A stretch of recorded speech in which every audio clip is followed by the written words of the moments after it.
Hello and welcome back to the Comic Lyra podcast, the podcast that does deep dives into the best, worst and middest of comic books, graphic novels and sometimes mangas.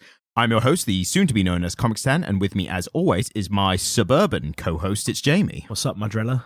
That is a very suburbanite thing to say. I thought it was. Yeah, I thought it was a fun little, I mean, we are both suburban, so that makes sense. So we are back at it again, and it feels like the festive season has passed already, and we're now in this shitty weather and everything's bleak and... Yeah, I mean, this Monday was Blue Monday. Yes, which I saw apparently as the latest thing to be like, companies and capitalism invented that.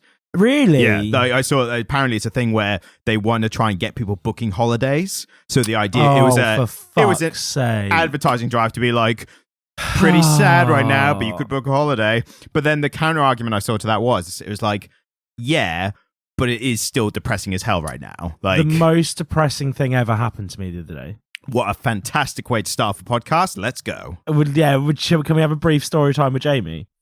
How depressing are we talking? It made me sad, but as we've established... that could be anywhere on the spectrum. Right. So, I was in my local co-op, and I was purchasing the fixings for a cheese toastie. More specifically, a ham and cheese toastie. Because it was sad and miserable and cold, and so I wanted a warm lunch. Right. And so I wanted a ham and cheese toastie. And so I'd bought some bread and I'd bought some ham, and I was shopping for cheese. And much to my surprise, the cheese in my local co-op is now in, those plastic locked boxes that like DVDs used to come in the noughties. I've seen that online. I haven't seen that around locally, so I'm shocked that it's reached us here. Yes.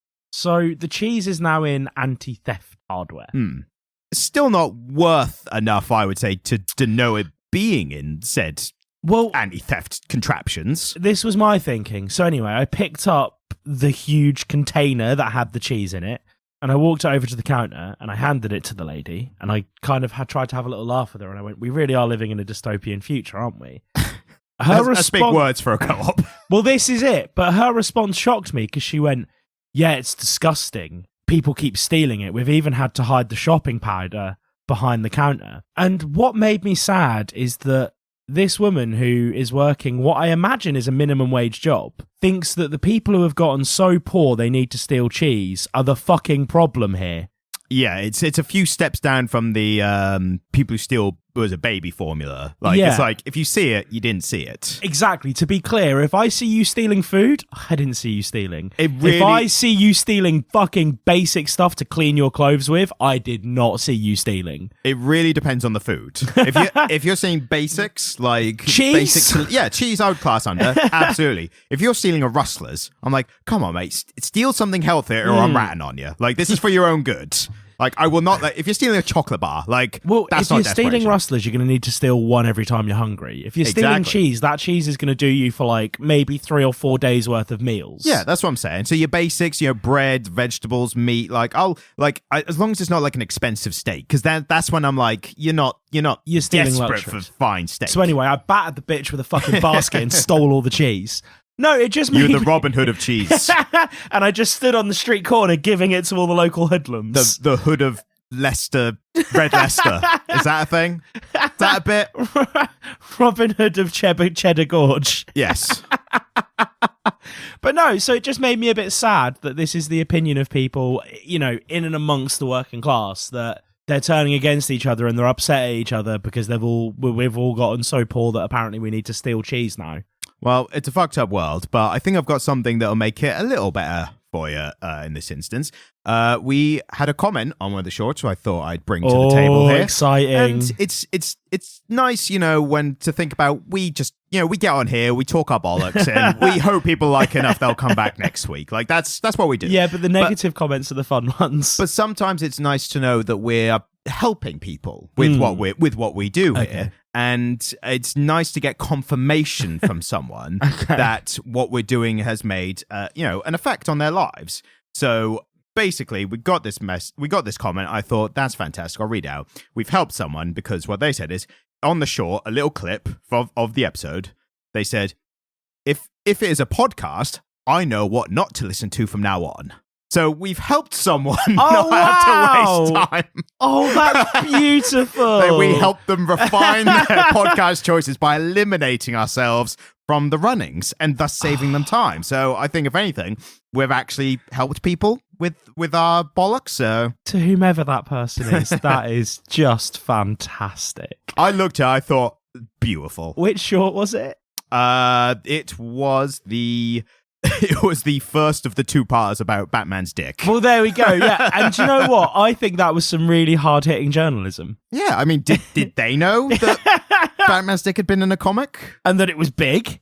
I mean, we've established it was about close to average length, but girthy. That's yeah, what absolutely. We got to the bottom of, which... Wayne's got a chode. Yes, which, as you articulated in the latest short, how dare he get away with so much? And you know what we didn't even mention at that point? We listed his attributes of the ones he was born with. Yeah. Being handsome, rich, and girthy.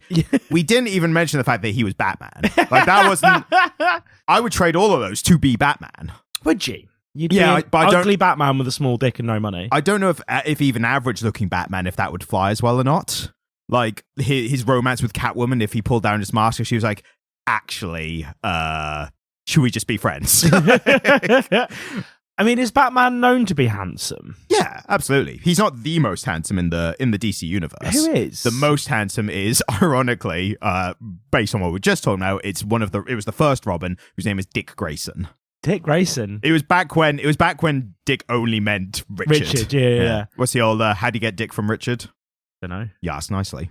Old classic, which doesn't really... No one goes by Dick anymore these days, so it doesn't really matter. You get more Dickies than Dicks, don't you? That's worse, though, isn't it? I like Dickie. I think Dickie's great. Why is that funny? That sentence in isolation is humorous. Come on. That's the next short, isn't it? It's just 6 seconds, and it's just you saying that. Should we see how long we can go while the shorts are just still knob gags?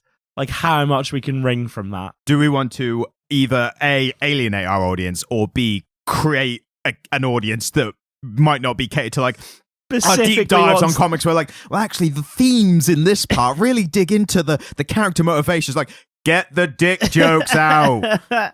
Do the knob gags. I was like, we will. We're getting to the knob gags. We just want to do the introspective literature review part. Absolutely. And then the knob gags.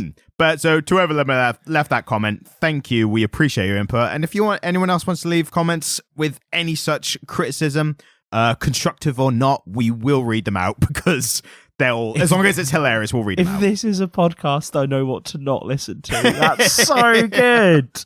That's so funny. That's like a few tears away from like, oh, this is a good podcast. Not. I mean, it's better than Go, which we got. I mean, that was a class. That's an all-timer comment, though. Can't act like we didn't get that comment.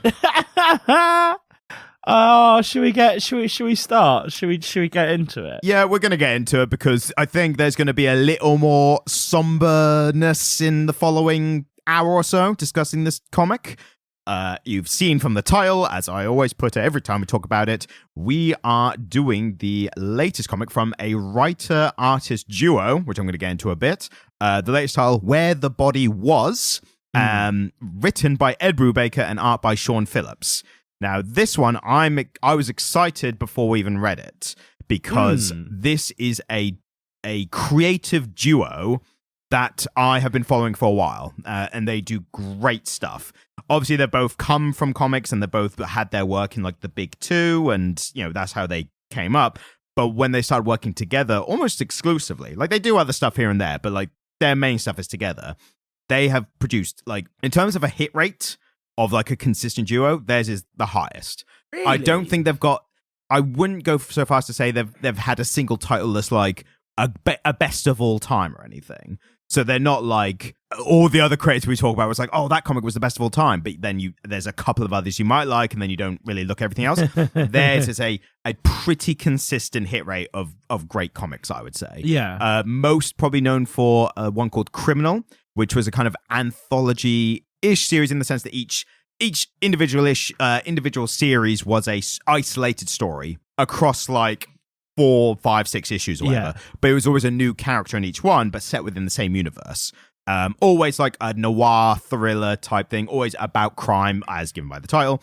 They've done a bunch of other stuff as well that I haven't read. Ones like Pulp and Reckless, which, again, I haven't read those, but they did another one called Kill or Be Killed, which was really great as well. That was like about a guy. Rough plot was there's a guy who, I can't remember exactly how, he got into a situation where his life was saved by a demon that demanded that he had to kill someone every month to stay alive. And it turned into like this average normal person suddenly having to like kill people. And it really gets into, as we'll talk about in this issue, gets into like real character stuff and how they're affected by the things going on and things like that. So again, really excited. Also Ed Brubaker created the Winter Soldier for Marvel. So oh shit, was not properly compensated when they started using him in the MCU. He was very vocal about that. I actually quoted him in a previous episode of like guys who like artists who writers who have not been compensated properly by MCU. It's like, we've made $1 billion off this character. Like, can I have a bit? Like, is that a couple grand? Fuck off. I'm stealing cheese over here. I'm trying to survive. just for anybody who gets their hard news from us, because apparently people do. Ed Brubaker probably hasn't resorted to stealing cheese. I don't know him. Almost certainly hasn't. We're not saying definitely, or just almost certainly hasn't. I remember I went to university with a guy who at the time seemed ancient, but he was probably only like 25. And he once told me that he had gotten to a point in his life where he needed to steal a small object every now and again just to keep the magic going. Kleptomania. Yeah, and I remember thinking at the time, I'm poor. And even I don't do that.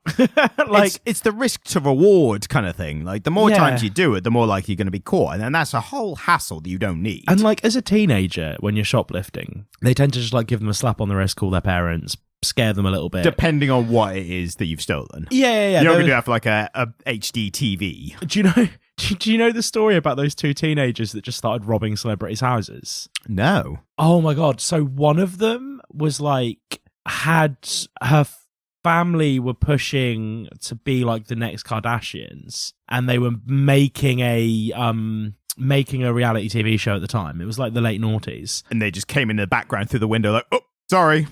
Well, so she ended up with this friend who said that he worked in fashion or something, but actually he was just using like TMZ and stuff to work out when celebrities weren't going to be home and sacking their houses. And there was one particular celebrity, and they said like they used her wardrobe as a personal closet because they could steal so much clothes from her. And she had so many people like in and out of her house, and she got so much stuff from like free from like fashion people that for a good few months, she just didn't notice they were systematically robbing her. Wow. They'd just go in through a window. The excesses of unfettered wealth. Yeah, but then, right?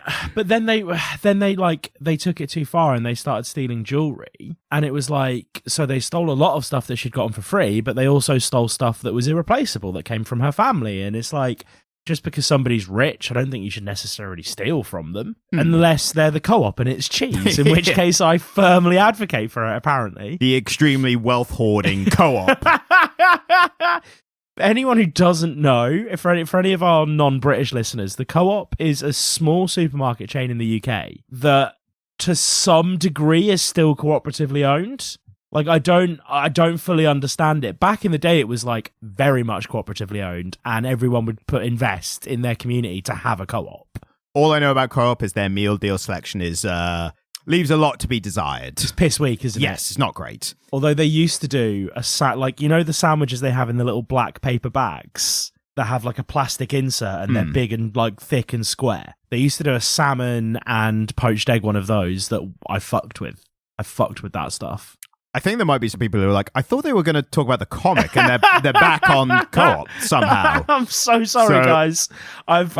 We did get there naturally. It wasn't like you were like, yeah, back to Co-op though. Like, I just really want to talk about the Co-op today. So back to the comic. Yeah. Where the Body Was. What did you think of? What's your general first impressions?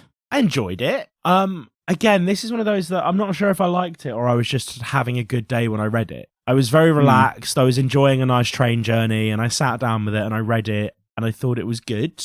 Starting with the arting, Shall I do a little quick blurb just for anyone who okay. rather than making you describe what the story was? Because I let's think go. this one's a loose enough story that might be a big ask for you. Yeah, absolutely. So let's get a blurb out there. So basically, couple of eclectic group of characters, shall we say? Eclectic? Was that correct? Eclectic? Eclectic. Epileptic group of characters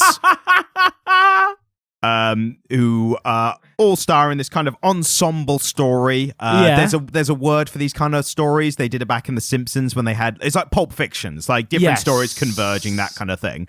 And the brief blurb just basically describes some of the characters. A boarding house full of druggies, a neglected housewife, a young girl who thinks she's a superhero. Gotta get that superhero fix in there somewhere. Yeah. A cop who wants to be left alone, a private detective looking for a runaway girl. These stories collide one fateful summer in Where the Body Was. A tale of love and murder in the suburbs told from a dozen different points of view. All the neighbors on the block have an opinion about the murder and how it happened, but which of them is telling the truth? I've played that up a little bit. I enjoyed the story. It sounds like I'm mocking it, but I actually did find it quite engrossing. It was good. It was very engrossing, and it moved along at a really reasonable pace. We've not started with the arted. Starting with the arting. The art wasn't groundbreaking, but it was serviceable. I think it complemented the story very well. I think the shadowing was, I think, probably the best aspect of it. I was impressed at points by the different shadows on the characters and stuff, which it sounds like a very weird specific thing to point out. Yeah. But I feel like when you've got these characters who are just kind of talking to each other, the shadow creates intrigue or suspense at points and then when there's more benign conversations, then that you don't have as much of that. So I think there's little inventive telling ways of how we should feel about a scene when we're in it. The color grading does seem to be quite common across the board for certain scenes. So when it's bright and colorful, regardless of whether it's outdoors or indoors or whatever, then it's nice. And then I think as the entire story goes along, it gets darker and a bit less bright, less contrasting. Yeah. And there's also very, very hard pivots where the color changes. Not only are we in a different scene now, but the energy has completely hard right turned into something else. Yeah, absolutely. And I feel like the art is very bread and butter comic book stuff. For us to talk about it in, any more detail than that, I think over-aggrandizes it. Everything is pulling its weight. For me, I like the roughness. And I think we've had it before where I like it when it's a bit rougher if it services the story. Yeah, totally. It almost reminds me of The Walking Dead a little bit. Yeah, I can see that. It's a hard comparison because obviously this is color to no color. Yeah. But I see what you mean. Different, similar kind of face styles, face shapes and that kind of thing.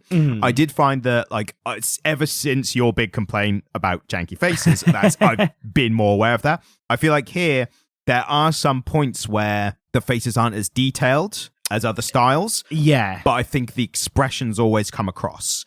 Yeah, totally. There is some stuff that if they were going for a more rigid art style could be considered janky. There is one particular thing that they do very well, which is the physical form of a curvy woman. I was about to get into that as well. Because, I am hot for Tony.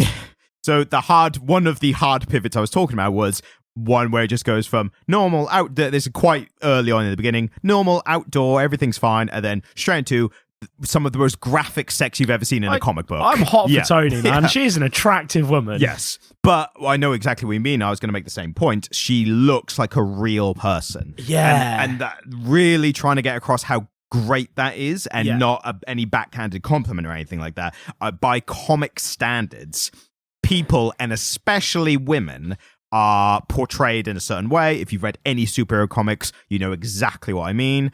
Prime example, Power Girl with a fucking window in the top, which still to this day, I am bewildered they've kept that. I don't know why. Yeah, they've persisted in that one, haven't they? It feels like one of those things where they're like, we can't just retcon it because then we'll look stupid for having it in the first place. I'm like, just take the L. Just to cover it up. You literally have to add more white, less cleave. It's not hard. But again, normal scene and then straight into graphic sex, and not only graphic sex, But again, real looking people. She especially looks like a real person, and it is addressed in the sense because the guy she's having sex with makes a point in another scene of like liking real looking women, full figured women. I think he describes them. He likes a big girl, doesn't he? Exactly. and by real standards, she is not big at all. No, she's real proportioned as a normal human is. But I think again, by comic standards, you would people would have the misconception of classing her as big. I don't think by real people's standards, she's not big at all. She is normal. I would say she's slim thick. Yeah, and if you actually want to define it, sure. And curvy, I'd go for as well. Yeah, but yeah, the sex scenes especially, it's a consistent color across like all the sex scenes. So even that the color I'm looking at them now, the color does change a bit. It goes from like, but it's always like an orange or a purple or like, and it's all like them and the background and everything. So, and again, like that lighting and shading, that kind of stuff just really subtly adds to it. As a side note, I was reading this on a train, and the old man I was sat next to looked over at what I was doing at one point, and it was like a full page of panels of just her in different positions getting absolutely blasted.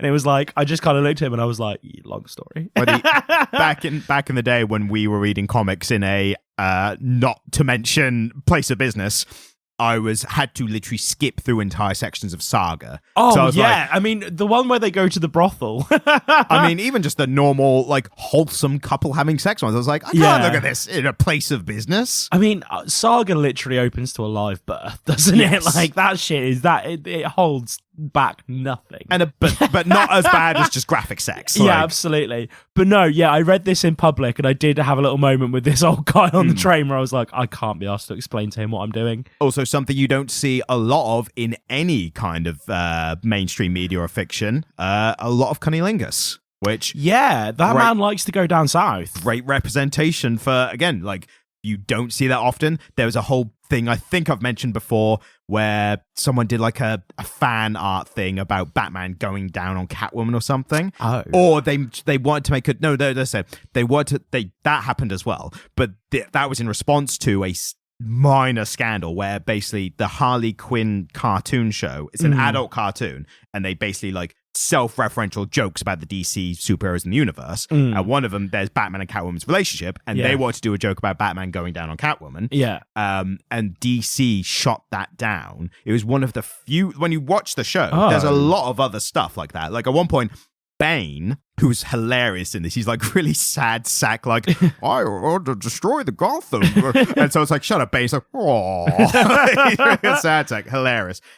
He at one point gets made massive, like a kaiju, like Godzilla size, but he's also taken Viagra or something, and he ends up like fucking buildings or something. Like that happens in the TV show. Is Bane hung? DC, well, he wasn't that instance because he was bloody Godzilla. Like, so well, no, Godzilla could still have like a proportionally tiny pecker. I think there might have been a joke. I don't know if I'm misremembering or not. I think there might have been a joke where like he was small because of the venom, like it was like a steroids joke, like the venom had made. But then he took something. I think the reason he was made big was to make his dick bigger, and it made him a Godzilla or whatever. And then he fucked buildings. Yes, yeah, he definitely fucked buildings. I remember that part. Weird, but my point being, DC were fine with that. And then they were like, oh, can we have Batman going down on Catwoman? And they were like, absolutely not. And what they specifically said, or what someone said, was superheroes don't do that. I mean, specifically referring to cunnilingus. I mean, let's be frank here. This is a boardroom full of high-powered American men who are like, no one does that. Yeah, literally, like, what? Do you think I'm gay? I don't eat pussy. Do you know what I mean? Like, that's exactly the mindset of these out of touch rich men for the most part. And it's like, nah, be a bro. Yeah. So I thought it was good to mention that part of the art is they drew cunnilingus, and that's great. Fantastically graphic sex scenes. Yes, and again, very hard pivot. I was reading a bit like, whoa, like I've got a thing where, and it's been a recent trend. We've talked about it before, so I won't get too much into it. But the recent lack of sex scenes in like films and TV shows, I think the main reason being is because people don't care about them as much because the internet exists. So it feels like gratuitous to put, or especially gratuitous sex scenes are putting people off more. Yeah, because I think in the era that we grew up in, there was quite a lot of sex in TV and movies. But like having hypersexuality, like a lot of really heavy sex stuff portrayed on film, isn't a new thing. Like Caligula is super dirty. Yeah, but my point is that I think it's less common now because it's like people like if it affects the story in a negative way, we're more down about that because we're like, we don't need this. We could just go on the internet. Like it's all there. So why are you harming this fiction that I'm enjoying with a gratuitous sex scene? And then Saltburn comes out. Saltburn is not gratuitous. Have you seen it? It's not gratuitous. It is very important to the characters and motivation. Like it needs to be there. If anything, it's too character informing. I cannot. If you haven't seen it, I cannot get into why. But I have got Murder on the Dance Floor stuck in my head, and I have done for about 2 weeks now. I cannot wait for you to find out why that's popular now. Because I've just been walking around singing it a lot. Oh, there's a character who sings in the film, and everyone's looking at me like I'm weird, and I don't know why. I'm just like, this is just a pop song from the noughties. It's because they've seen Saltburn. Yeah, this is it. I'm weeding out the ones that have seen Saltburn by the way they react to me singing Murder on the Dance Floor. Yeah, I'll show you some night. I want to see your reaction to it because I think it'd be good. I mean, I feel like that's one that I should probably watch on my own just to save everyone their blushes. Are we going to blush in front of each other, like, really, at this point? Yeah, I suppose, yeah. So, back to the comic. We didn't drift that far, but it was refreshing to see. And I think this gratuitous sex in TV and film is one thing. I think in this, because it's so rare in comics, because comics are normally aimed at kids and young adults and stuff, this being an explicitly adult comic is like, it's having not seen it much, it didn't feel gratuitous in the way. And I think it did get across like where these characters are because that informs later their stories and why they do the things they do. It's like you don't get why someone, I mean, to jump a bit into the story, we're done with the arting now. Yeah, I think so. Sure. So you tried that, it didn't go very far, did it? I might try variations as we go along. But yeah, it really informs the characters' motivations because they go on to do things that they probably would not have done or other characters would not have done if it wasn't for the fact that one, they're having an affair, but it more informs like how important this affair is to them. It's not just they're having an affair because one is cheating and the other is not, is attracted to the other person or whatever. It's they are having a hot affair that is like, it's like a new lease on life for them because of how passionate the sex is. So and it was he's important very to much show in that. love with her and she really needs that affair and it's powerful stuff, isn't it? Yeah. And I think this is where we start getting into like the intertwining characters and... Yeah, I mean, this is going to be like often we end up talking around the comic a lot because there's not a whole lot going on in the story. This is one where the story is really dense and really rich, and also we have all these revelations that kind of recontextualize the story. Whoever wrote this did a really great job of creating a really compelling story, but then metering out these revelations in such a way that you already know that Tony and what's his name? Hang on, let me bring that up literally again. Shows you the characters. Yeah, I should bring that page up just for like reference. I'm doing it now. Palmer Sneed. Yeah, so we know that Tony and Palmer are having an affair, but then we find out things about both of them in the mid-comic, and then something comes up right at the end that really contextualizes this, and it's so interesting. I think before we get into spoilers, because this is one where there's no kind of, apart from one specific thing right at the end, which we'll talk about at the end, there's a bunch of revelations that we have to talk about when talking about the stories of the characters. Yeah. So I'm going to say we're going to just do this little bit here, and then we're going to be into spoilers if you haven't read the comic. Yeah. The bit I want to talk about is the narration device. Yeah. I find this very interesting. Because it's almost as though you're seeing it narrated via talking headpieces. Yes. Like people are being interviewed about their experience of this time, and they've all moved on in their lives quite a lot, and they all seem quite settled and normal again. And so that narration is really interesting, isn't it? And to compare to normal comics, or every other kind of comic, the narration is normally a bit of a cheat code for like getting across extra exposition that you don't have time or you can't condense into the panels, you can't show visually or through dialogue. Yeah. So Marvel and DC, very common for this. The narration is normally just the inner monologue of the superhero at the time, whether it's during or whether it is a past tense one, like retroactively talking about it, but it's just the inner monologue. Sometimes they get a little creative, like, as we've seen, we always mention the prime one, which is Tom King, where his is either a letter to someone or it's someone's writing a book or something like that. But this is a fantastic slow burn. Yes, I especially appreciate that it's each character retroactively talking about the events or kind of in chronological order. So like they're talking to someone who's asked them about the events and they're kind of telling their story as it goes. But there's also these times where they're in the third person. There's one narration that is like an actual, like, what's it like? Is there a term for it? Like author narration kind of thing. So there's a third person narration. I think the third person narration about Tony is really funny because it says Tony had never been fucked like this before. I literally made note of the same bit. She'd never even really thought of sex as fucking until now. It was too vulgar. She got laid or made love. And one time in England when she was 23, she had shagged. I thought that was so funny. I especially appreciate that she had shagged. She'd not been shagged. Yeah. I like the possessiveness, like she had shagged. And each one of those is over a different panel. And this is the bit we were talking about. There's one bit where he's behind her, one bit where she's climbing on top of it, and then one like super graphic cunnilingus scene. Yeah. And that's what we're kind of seeing there. And then there's a moment where she demands to be handcuffed. Because he's a cop, policeman. So that is contextually related. Yeah. But it's just like, so that was third person. But then for everyone else, it kind of skips into the third person.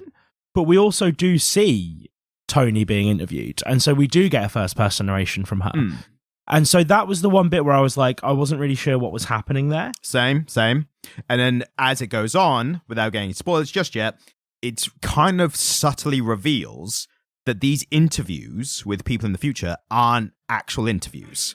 So this is where they play with the realism, because the interviews, there's no one actually talking to them. These characters in the future are talking to you as the reader. Yeah. They are addressing you, and it's never made explicit. It seems at first like someone is interviewing these characters in the future, but then it jumps around in time. The people are just talking to the reader at like 10 years, 20 years, 30 years, like it's all over the place. The closest thing I can think of it, in a way to describe it that everyone will understand, it's the same narrative device that is used in both The Big Short and The Wolf of Wall Street. Particularly The Wolf of Wall Street, where Jordan Belfort's character is talking to you directly. You know that scene where he's driving his Ferrari and he goes, no, my Ferrari wasn't red, it was white. Yeah. And the Ferrari changes from red to white on the screen. Yeah. It's that, isn't it? The characters are retrospectively talking to you, the reader, about their experience, and then in the panels they're always looking directly at you as though you're having the conversation with them. Yeah. And explicitly what it shows is that it'd be very unfeasible that it's someone actually speaking to them, because they're talking to people in like the most random places. So like they're in their job, they're in line in a shop, they're at home with their family, they're with people who aren't acknowledging them talking to someone else. Yeah. It really gets across, like, they are not talking to another character in this universe. They are talking to you, the reader. They're not acknowledging you as a reader or anything like that, but it's just getting their perspective from a later date. And I thought it was a very creative use of narration in like this. There's one really specific scene where Leela, the young superhero character, is at a roller ring. Yeah, and she's literally skating, turning around. Yeah. There's no like interviewer with a camera guy, and they're both on skates as well. Like, whoa, that would be dope. No, exactly. As a skater, that would be the best. Yeah, but again, and with a cable behind them, tripping up bystanders. Like, I think that's the point where I was like, hang on, what's going on here? Because at first I was like, ooh, I wonder who's interviewing them in the future. Is it a policeman? Is it a journalist? Like, and then when it got to that point, I was like, oh, and I kind of had to reconcile, like, how do I feel about this once I kind of got what was going on? Yeah, I mean, on some level it cheapens it. On another level, it makes it all the more interesting. Yeah, it's a very refreshing, like, again, way to do it. I've not seen it before. And I think, again, what really solidified it for me is like, oh, I love this, actually, was when one character, she continues a conversation with the reader over, like, years, and each panel is like years ahead, Tony, and it's one following conversation with the reader. Yeah. So that was the point where I was like, oh, this is something else. I was like, I love this now. It almost frames it as if you, the reader, have become interested in this cold murder case. Yes. And have gone and sought these people out, and you, the reader, are the narrative voice. Yes, that actually sums up perfectly, I think. Which is weird. I've never seen it before. But then when you are looking at the stuff that takes place in the past, where the setting of, the murder and everything, this is where then if you feel like you're an investigator seeing each person's point of view, and it doesn't even go so far as to like do different points of view, like as in it doesn't do one scene from one point of view and then the same scene from another. It's always different bits of information. Like everyone's being truthful, everyone's being honest with the reader, totally, and that's very important.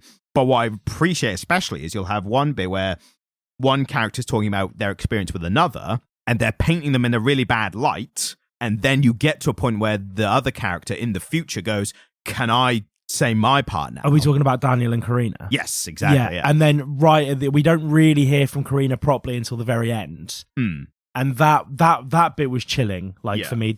So Daniel and Karina's story was my favorite plot line. Yeah. Should we say at this point we're going to get into some of the revelations? Because we can't go ahead without revealing some. So the first and most prominent revelation. I was just going to say at this stage, if you haven't read it, go read it. Highly recommend it. It would almost serve you better for us talking about it if you've read it. if you have any inclination to read it, stop this now. Go read it. Come back. It's one hardback kind of graphic novel. So it's like 6 issues worth, I'd say. 6 or 7 issues. Smashed it out in the duration of 2 45-minute train journeys. Yes. So it's a quick read. It's not overly dense, but it's very enjoyable, and take your time with it because there's a lot to pick up on as well. And there's a lot of plot threads here, but I never felt I was struggling to follow it.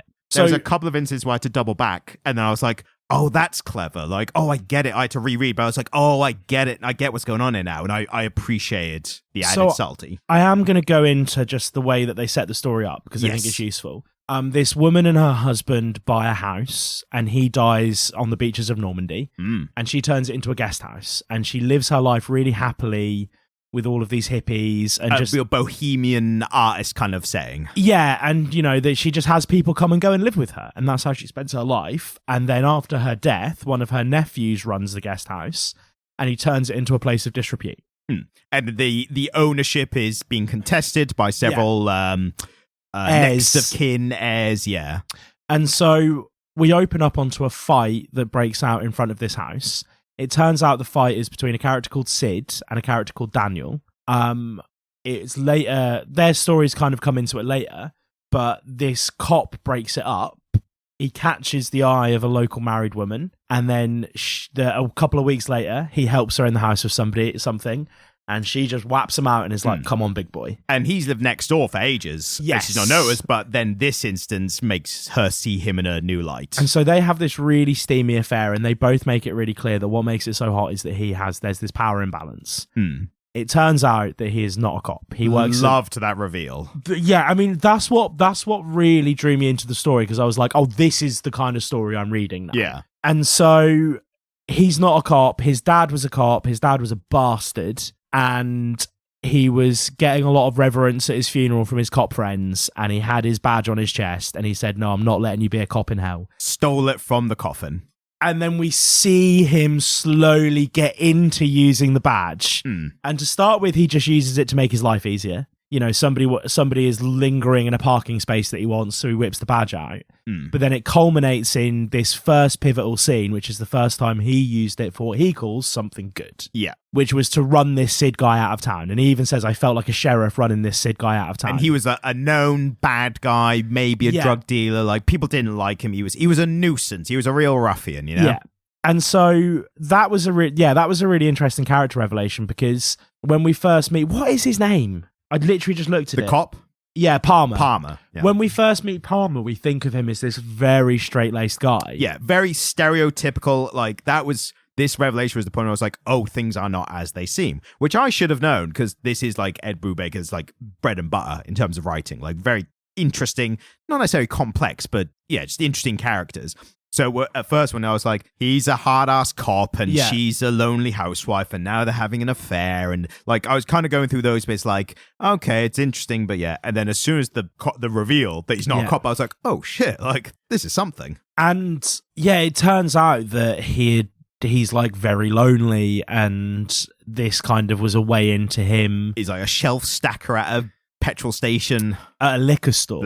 Yeah. And there's this general kind of idea in America that working in a liquor store is really not very highly regarded employment. Like if somebody worked in like a bottle-o in Australia or a corner shop that sold a lot of booze in the UK, you'd be like, yeah, you're just working a job, you're earning your money. Yeah. Whereas because of the kind of Puritanism that remains in America and their kind of quite negative connotations with alcohol, working in a liquor store is like looked down upon because it's almost like, well, you're the guy that the alcohol comes from. Yeah. Do you know what I mean? And then, but even working at a brewery would be still like respected more. Like, yeah, absolutely. You're making the alcohol, but then there's the lower. Oh, you're just selling it. Like. Yeah, and so it's like, yeah, he's. I mean, I think the interesting thing is that because of different things that happen in the story, he leaves town. And then it turns out that he spent the rest of his life floating around pretending to be a cop. And there's this really great scene in a trailer park he'd been living in where a cop is looking for him. And the guy's like, well, he must have been a cop because he was like the sheriff of this trailer park. This is like fast forward to like years and years after. This happens right at the end of the comic when we see where their lives have all kind of ended up. Yeah. But yeah, I thought his character was really interesting. Again, probably one of the least interesting characters. It was the way he interfaced with Tony that made him so interesting. Yeah. And one thing I really liked about Tony's representation, obviously we've gone over the physical representation, which was interesting in itself. This was a story about a very stereotypical lonely housewife, like bored with her marriage, is having a hot affair, and how is this all going to pan out kind of thing. I appreciate that it started with her perspective. It's like, I'm in a marriage. I don't know why he doesn't just divorce me. This is back in the 70s, 80s. So they give you a couple of really subtle nods as to when it's set. Right. Reagan's on TV. Yeah. 80s. So it's set in the 80s, and then at some point it references something very specific to 1984. Right. So this happened in 1984. So the fact that I think at that point, couples could divorce. Like it was maybe a bit scandalous, but it wasn't like as certainly frowned in upon America. as before. In Britain, divorce in the 80s in Britain, divorce was quite taboo. Yeah, because we're always a little bit behind. But in America, divorce was the norm. But I think at this point, especially like financially, economically, like the fact that she was a housewife, that she wasn't a bread earner at all or anything, that it would be financially a lot more difficult for her to split up. So the fact that she's not initiated any kind of divorce or anything might in itself be a reason for her not doing it. But the point I'm trying to get is that by starting with her perspective, it immediately makes her more sympathetic. Yeah, absolutely. Than if it had been just, here's a married couple and the wife is cheating on the husband. Like it very commonly in our, maybe less so these days, bit by bit, but ultimately still somewhat misogynistic society. If someone in a couple is cheating, if it's the woman, it's looked at a lot more harshly than if it's the man. Like that is the way the world works, unfortunately, still.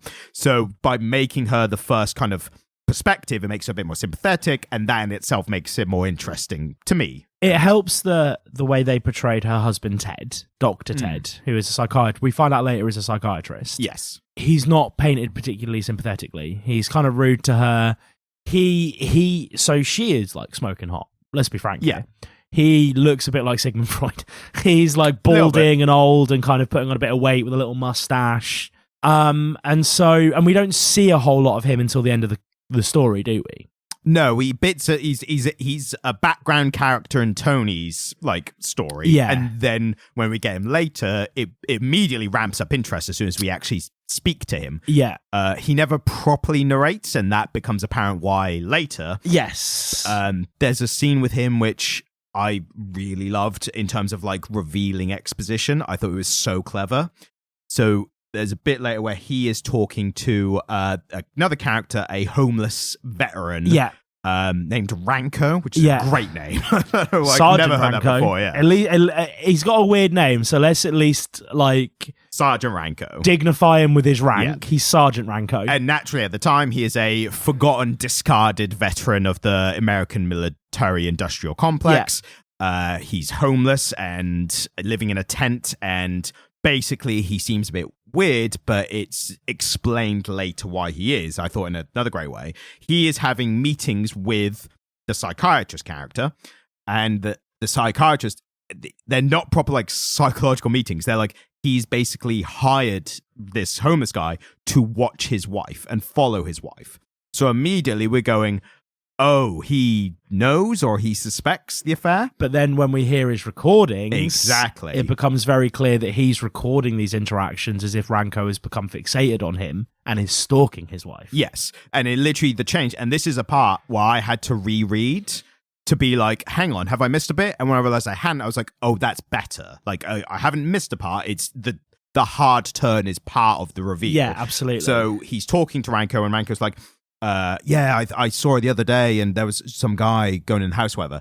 And the psychiatrist like, yeah, don't do anything. It's just important you keep tabs on her, keep following her. And then without any transition or anything, it just cuts to psychiatrist now alone in the room without Ranko, speaking to a recorder, and he says, yes, he's become unhealthily fixated on me and my wife, and I fear he might do something. Yeah. And then he's got a gun on the table. So that I thought was like so great. And like, that is the end game, isn't it? Yeah. That's where we're like, right, there's a gun, Chekhov's gun has arrived. Like, there's going to be a murder. And you always know there's going to be a murder, but it's just who's going to get killed. Yeah. For a long while, I was really worried that it was going to be either Leela or Tony. Yep. The great building of tension by not revealing the body earlier on. Totally. I thought that was a very smart use of like the title and the premise. Like, you know, there's a body coming. I'm going to make you wait to see who it is. And so they'd set up Ranko as being like a really unstable character, and Leela is like taking him sandwiches and talking with him and stuff. And then they also set up Dan. So Dan and Karina's story. Karina, yeah. Daniel is portrayed Tommy and Karina. Tommy. So Tommy is like a drug addict, and throughout the story he's robbing houses to fund his habit, and he strikes up a friendship with Leela. And Leela's 11 years old in this. She's just kind of on her roller skates, floating around playing superhero, spying on everybody, reading superhero comics. Yeah, I felt represented. And this Tommy like gives her a stack of comics, and they have conversations, and she talks about the fact he was her first crush. And you're looking at that going, fuck, that's not good.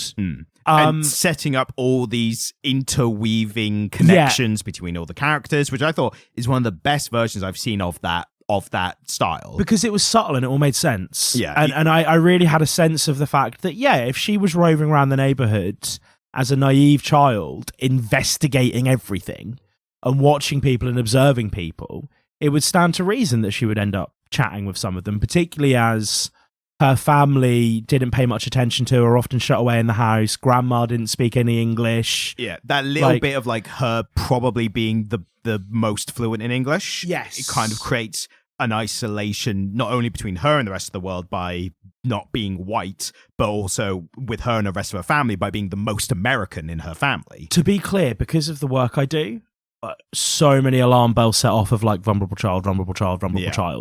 And the whole time I was reading this, I was like, that is a vulnerable child right there in the mix of all these really adult stories. And I thought, and again, it was sensitively and beautifully played out. Like, I never got a sense that anything weird, you know what I mean? Like, I never felt that way about it. But the whole time I was reading it, I was like, wow, we're seeing a really vulnerable child in the middle of putting herself in the middle of all these very adult stories, and we know there's going to be a murder. Yeah, the fact that she's interacting with this homeless veteran who may or may not be unhinged for reasons that are explained later, it's great that their conversation is so wholesome, to the point where at one point he's like, yeah, I tackled this guy because I thought he was spying on people. It turns out it was some private detective. Yeah. But the way he does that and then she to him is like, Ranko, you can't do that. And he's like, oh, sorry. Like, yeah, no, they have a really lovely relationship, and the relationship she has with Tommy is really lovely. It is up until a point. Well, so she finds out that Tommy is the one who's been robbing these houses, and that's what she's been looking into. And it really, it kind of, it's that loss of innocence moment for her, isn't it? Yeah, a real point of maturity which she reflects on later as an adult. It's really subtly got across. She's not she's not saying like, I became a woman at that point. No. Like, I emotionally became an adult. She just kind of says like, oh, I lost this crush that I had. And it infers really well of like, oh, you had a realization at this point that people aren't who you think they are. And have you ever do you remember that when you had that moment as a child where like an adult failed to meet your expectations for the first time and you went, oh my God, they're fallible too? I think adults and even just people, everyone, like people your age, like there's points where you realize you have created ideals of a person, and then they don't match up to them, and part of maturity is realizing, oh no, it's me for putting those expectations on someone else, like that's why. Because Tommy is the relationship that we see between her and Tommy is very wholesome. He's just like, she's a neighborhood child that he's nice to and gives comic books to because he finds a stash of them in Sid's room. Yeah. You know, it's like, but again, you know, they built so much tension in the way these stories are woven together that I was like, oh my God, that's a concern now. Yeah. I think we're not going to get into like every character beat, which is again another big reason why if you haven't read it and you're still listening at this point, you should read it because we're not going to touch on everything. And there's so much we're going to miss, so much great stuff we're going to miss. I think we're just going to hit kind of some of the biggest points, which kind of had the most impact. Well, I suppose much like an Inspector Calls, the book that we all had to read in secondary school if you lived in the UK. I had to read bloody Catcher in the Rye, which I hated. Did you read Catcher in the Rye in secondary school? Sucked. I hated the main character so much.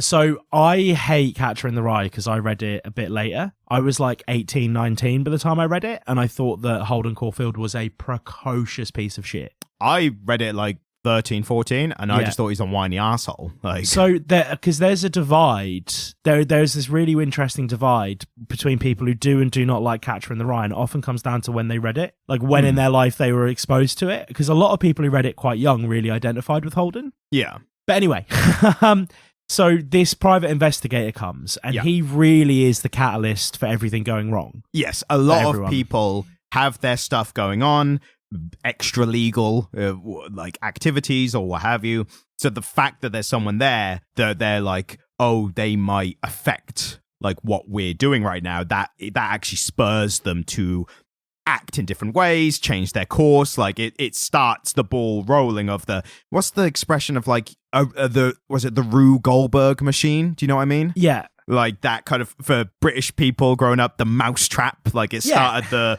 contraption of the characters and where they go. Is this private investigator is like, hey, I'm looking for this girl, her parents are worried about her, it's Karina, and have you seen her, kind of thing. And because he's asking other people are like, the prime one, I think the best one is Palmer, because he's like, oh shit, he's probably ex-police, I'm fucked. Well, somebody says, oh, there's a cop who lives across the street, you should probably talk to him. And so he starts asking what precinct he's in and stuff, and that's when he starts to become a bit unhinged. Yeah, he's really like, I'm going to be found out. Like, he's been a bit weird but relatively stable through the whole story, and it's that kind of pushes him.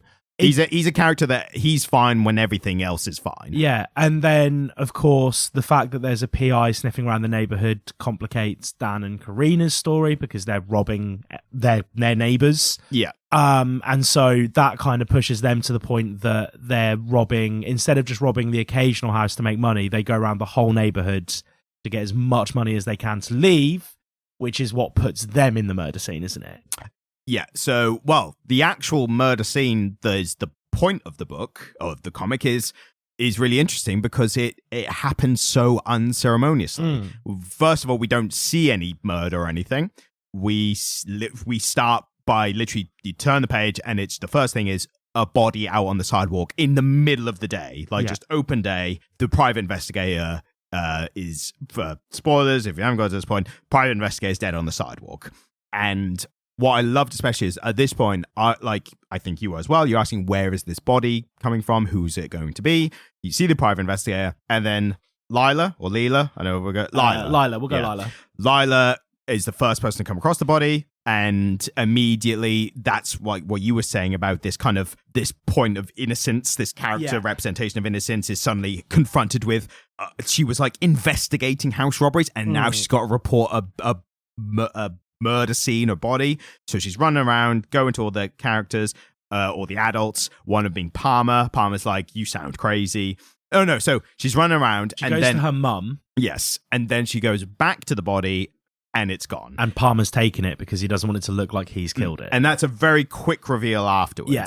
But especially as soon as the body disappears, I had that click of like, oh, that's what the title was. Because up until that point, I was looking for a body, but I had ignored the was. Yeah.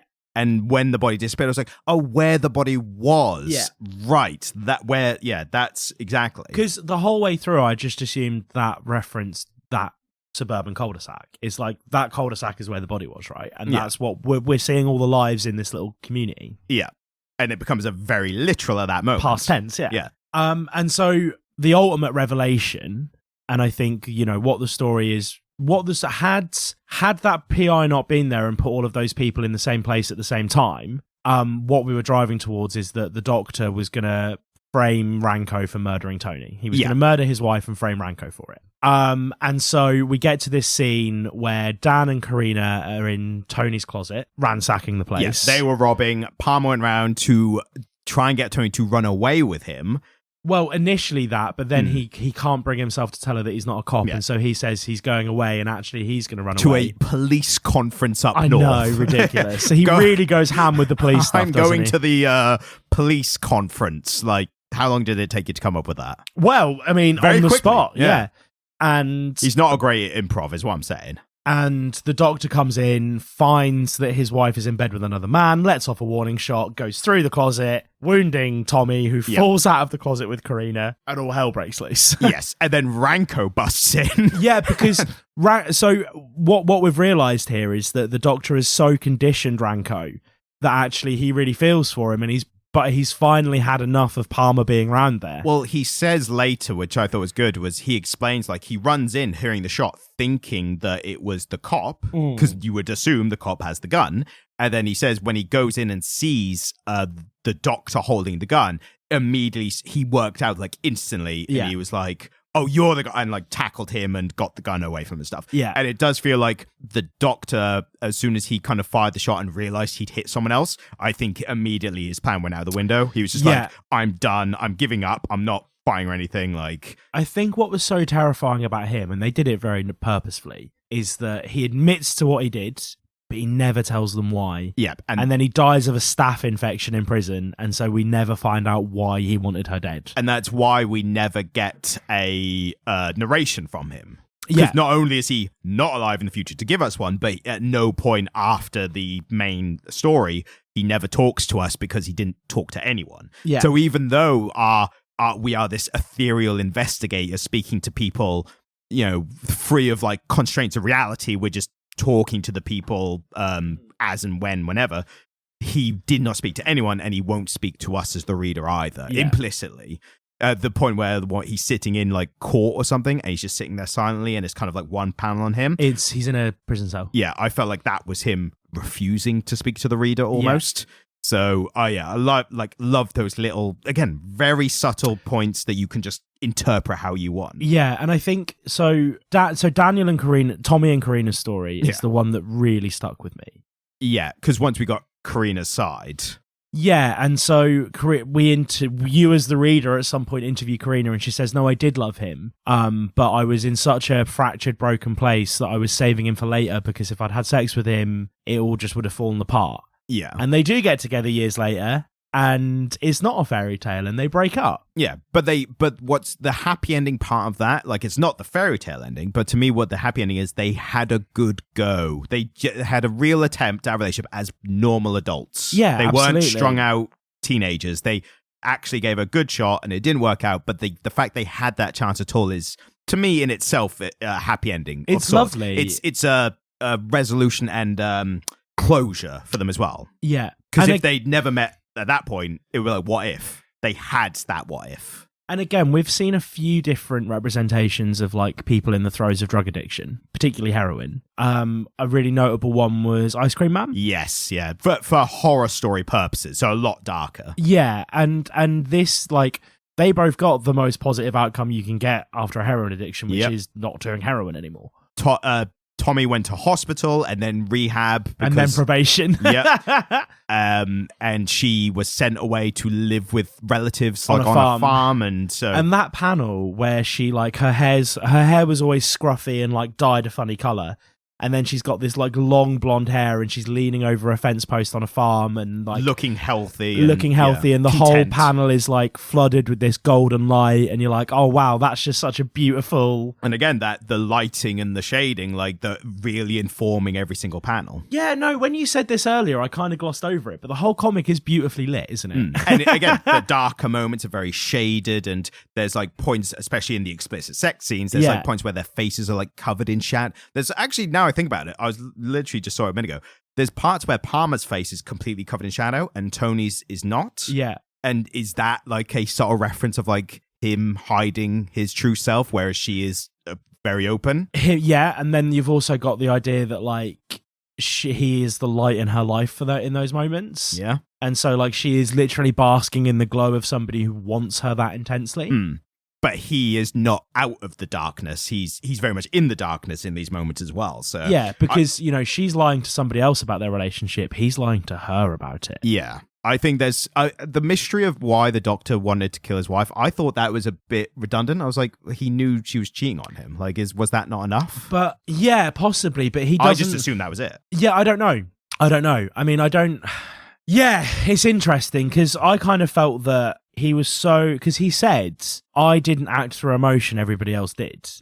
And so the assumption was that the assumption based on like the legal professionals had, and they referenced this, is that he didn't want to lose his house in a divorce. Yeah. And he makes it very clear that I wasn't acting from emotion, everybody else was, but I wasn't. And so like it doesn't feel that was his motivation. Yeah. Again, we see so little of him purposefully, I think, that his motivations are unclear. He is more of a plot point, but the fact that in this book with such rich characters, that one character is just a plot point is in itself like an interesting character. Yeah, and he's the character that in any other story would have been the focal point. Yeah. He is like the most affluent. He's the oldest and most affluent male character. He's rarely in the neighborhood because he's working a proper he's one of the only characters working like a proper 9 to 5. Totally. So he's just out and away and working late constantly and all that stuff. So he's rarely there, but his presence is felt because he lives in the area still. Yeah. And again, when Leela talks about Ranko observing the house, it's not made clear until quite late that he's the Doctor. And they keep talking about Ranko being focused on the Doctor's house, and it isn't until Ranko physically sees Palmer leave that you realise that Tony's the Doctor's wife, right? Yeah. And so he's a presence, but he's a real unknown presence for a lot of it. He's talked about more than it wasn't clear to me if he was the Doctor because we only hear her refer to him. So she uses his Christian name. She doesn't call him. We don't know the two are the same, yeah. Yeah, exactly. And it's not until we have that revelation where Ranko sees Palmer leaving his house that we're like, oh, so he is the Doctor. Also, we haven't mentioned it. The dialogue, I think, is some of the most naturalistic dialogue. Stellar. And that's a common Ed Brubaker point, especially in his own stuff. Like the stuff they do for Image, their self-owned stuff, him and Phillips. It's always this very real dialogue style. So I appreciate that every time, and I'm glad it's even better in this, I feel. Lots of different voices being captured really accurately. Yeah. Like in the flashbacks, I can always tell who's speaking. Yes, very distinct styles. The first note I made was in the first kind of breaking up the fight Pam does, and my note was, shitbird is an underrated phrase. Shitbird? Like, hold it right there, shitbird. Yeah. I was like, I need to use that more. I can almost hear Palmer's voice. Yes, yeah, because they plays into that stereotypical cop in the 80s. Like, he's rough on the job. I love the stereotype of his dad had a heart attack a week before retirement. I was like, I love that. That's like a cool reference. Like, that's like if you know the genre, that's like a fun little like, oh, shucks, he was a week before retirement, like, oh, bloody eating hell. a double cheeseburger. Yeah. Like a fat old cop. That, and not to piss on anyone's chips here, especially yours, that was what I was complaining when we were doing 1602 with Neil Gaiman. Right. And his superhero references, which I was like, so heavy-handed. This, for me, was like it was really subtle, but if you catch it, you feel like oh, I spotted that. Yeah. It wasn't like, oh, bloody hell, that guy's a real daredevil. This is what I like in that kind of thing. Yeah, totally. I liked the body of the private investigator kind of gets moved. We don't know where he gets moved to, but he gets discovered later. Yeah. And I feel like the reason reflecting on now, the reason that isn't shown is because that doesn't matter. Yeah. And getting towards the ending, one other little part I like is Ranko getting interviewed. He's with his family, like his sister and her family. He's living with them. And he's playing with his niece, and he's just like living his best life, smoking a fat cigar. But I like how explicit he is, where he's like, yeah, I really, like, I trusted the doctor the most, and it turned out he was setting me up to take the rap for a murder. And he was drugged. So what we were saying about Ranko acting erratic, the doctor's literally giving him meds to make him seem more erratic. Yeah. And then he's recording saying that he's not taking his meds. So he's like, he's giving him the wrong meds to make him psychotic or attempt to. Yeah. And then later he's going to be like, I tried to give him the meds and he wouldn't take them. And that's why he acted the way he did. I think Ranko was a fantastic character. Yeah. Because again, like right from the off, when I met Ranko, I kind of went, he seems like a good egg. He's the sympathetic character. Yeah, he's him and Tommy are probably the most sympathetic characters, even though Tommy's busy robbing his neighbours for heroin. Yeah. Tommy is the one that you're like, come on, mate. Like, like you know better. Because in his early meetings with Karina, he's this very sweet man who is a bit scared of her boyfriend. And he was a bit of a white knight in the beginning, like, leave her alone. Like, totally. And then, he's like, I just was into drugs at the time. I would take anything, and she was into heroin, so I did it with her, and that's how we got into it.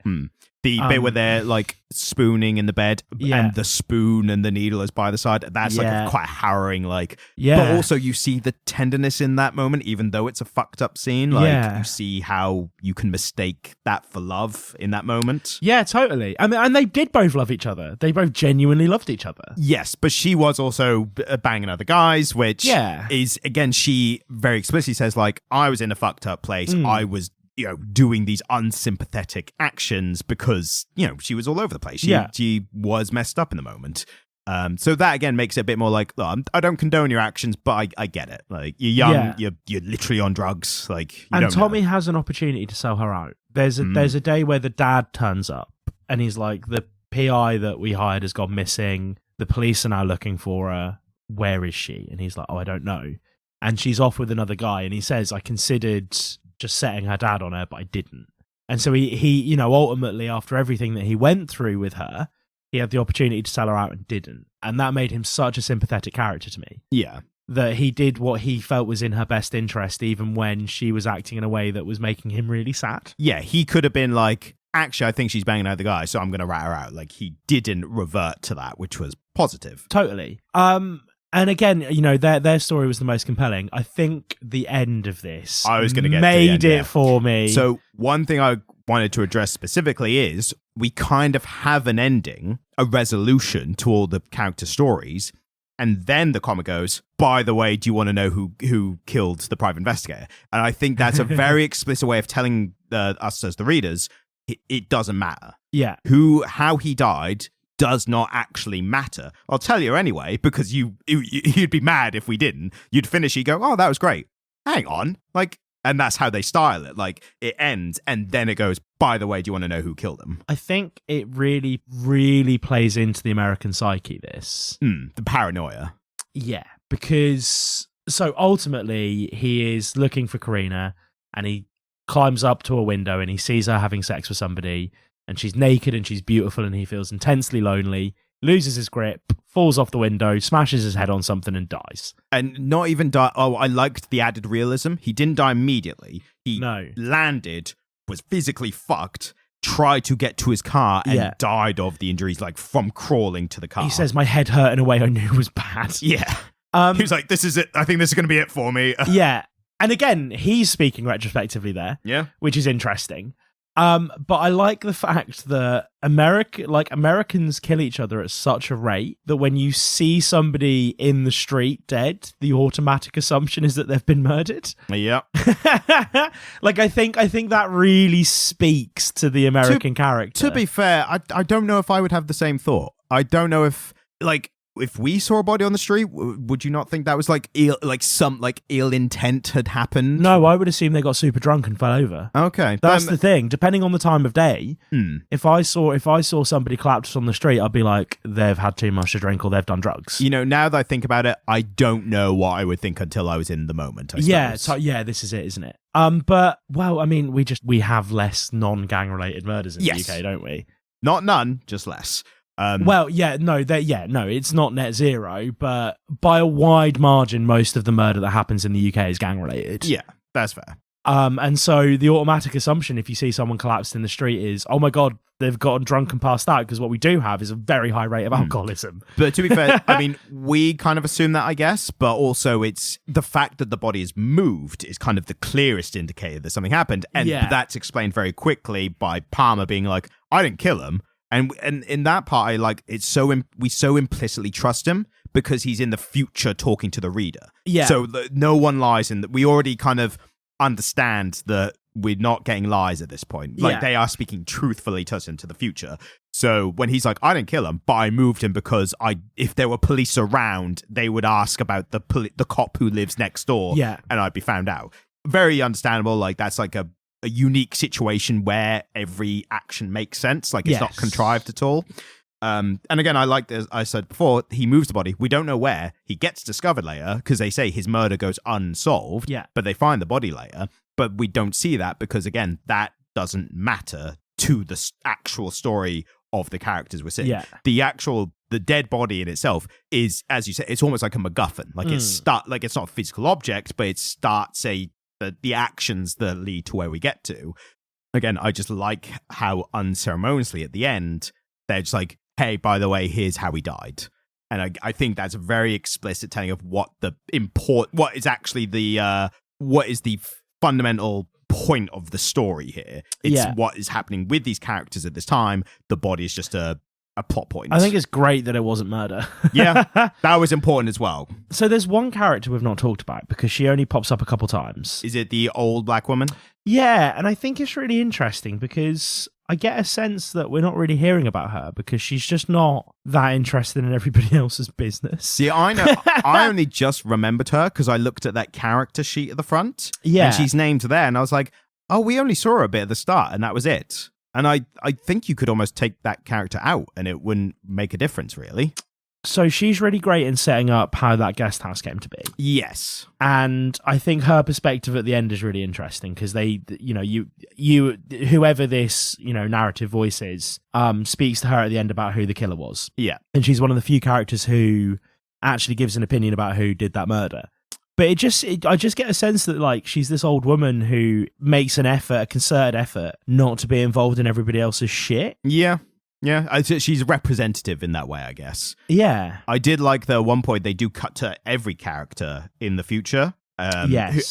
And they all say who they think did it. Yes. So they're all talking in a way where, again, it's implicit that because they're talking to us, they must be truthful, that they all think it's someone else or they don't know. And at that point, you go, well, who killed them then? And it has someone been lying to us. And then after the reveal, right at the end, you go, oh, that's why. Like, they all suspect years later, they all suspect someone else might have done it, especially the doctor for obvious reasons. And then it's like, no, he just fell off a thing and died. Yeah, totally. And, we see a bunch of different, so she thinks it was Ranko. Yeah. And Tommy figured it was the doctor. She knows Ranko the least out of everyone. Yeah, and it's just interesting that we see her. She bookends the story. We see her at the start. We see her at the end. We don't really see much of her throughout. But no, it's a really beautifully told story. I didn't read the afterword. Did you? I did read it. Yeah, and the reason that I didn't want to mention it is because I felt like that it felt a bit like a cheat sheet of like, this is what it's about. Right. But okay. I think the general gist I got from it was the dual meaning of the title. So it's not just where the body was in terms of the dead body. I think it was also a reference to like where your body was in the past, like where you were and what you're doing. And that's why we talk to these people in the future, because we're talking about where their bodies were in the summer of 84, like where they were and what they were doing. And he does get across like the biggest themes are nostalgia and like a bit summer romance and those kind of things. He does have a little interesting point at the end where he says, I think it was Phillips, the artist, came up to him at one point years ago and was like, should we do a romance story? And Brubaker was like, yeah, all right then. And then he accidentally wrote a crime thriller.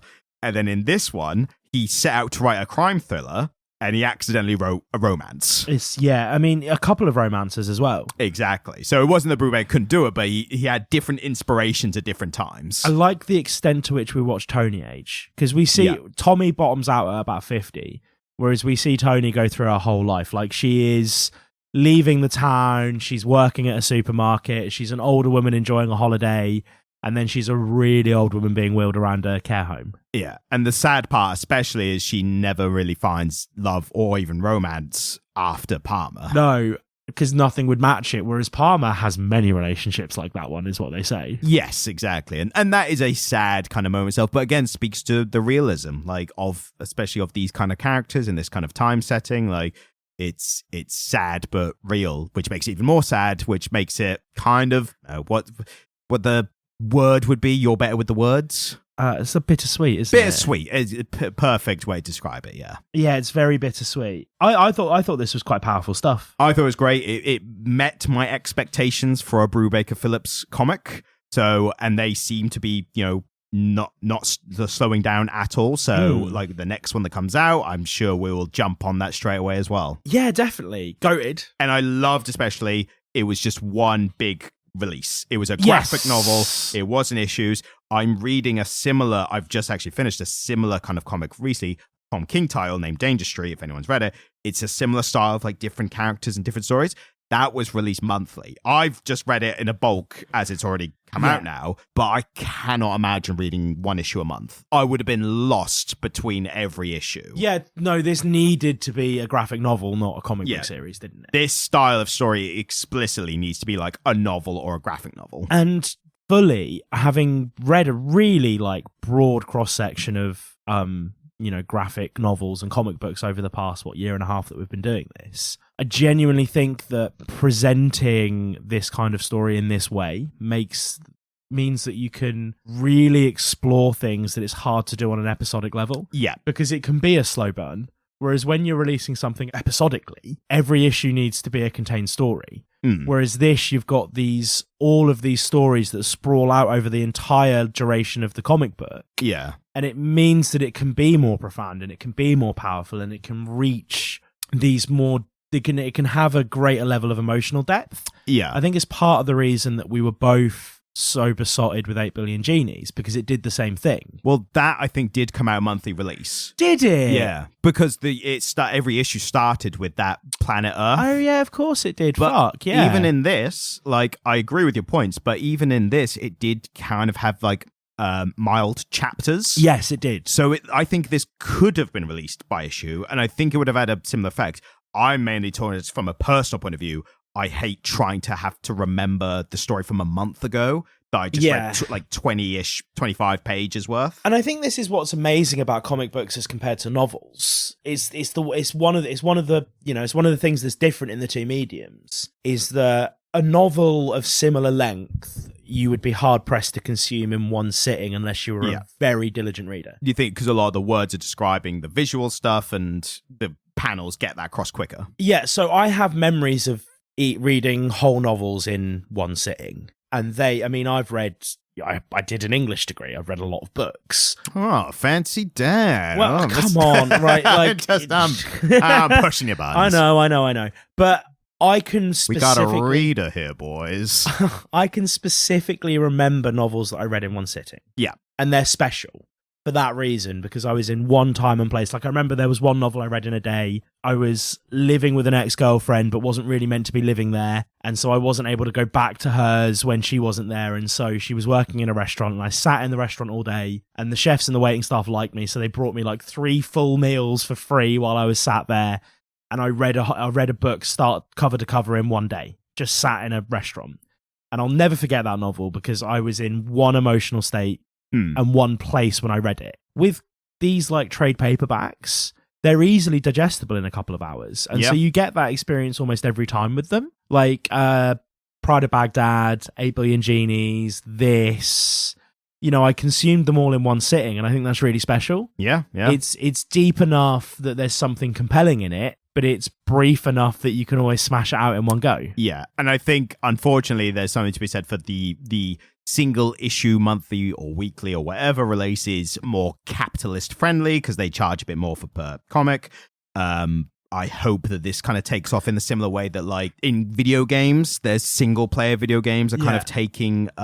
they're definitely more well-received, more critically received than, like, the multiplayer, like, pay to play, freemium, that kind of thing, where you're paying constantly. Yeah, I mean, I think multiplayer gaming experience has always lacked depth. Like, there's often a really solid core gameplay loop. So talking about I think the two big examples of the past few years are Among Us and Fortnite. Yeah. They both have really solid core gameplay loops. Fortnite, it's a battle royale with building. Yeah.